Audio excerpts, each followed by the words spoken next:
мейли мамлекеттин мүлкү болсун, мейли жеке адамдын мүлкү болсун, кол салуу арам. Бул Алла Таала арам кылып койгон буну.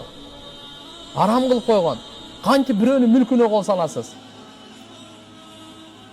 Кантип мисалы мамлекетибиздин мүлкүнө кол саласыз? Бул жукпайт эч качан. Эч качан жукпайт. Утурумдук жыргашы мүмкүн кичине бир нерсе кылыпчы. Бул туугандар жукпайт, бул насип кылбайт, бул буйрубайт. Тешип чыгат. Эртеби кечпи тешип чыгат. Бир ушу жумада болбосо, кийинки айда болсо, ушу жылда тешип чыкканы анык бул. Касам ичип айта алам, ант ичип айта алам мен буну. Бирөөнүн буюму сизге эч качан жукпайт. Элге түшүндүрүш керек, аң сезимине киргизиш керек буну. Таштап койгон жерде албаш керек. Уурдаганы тиякта турсун, жашыруунду жерген тиякта турсун.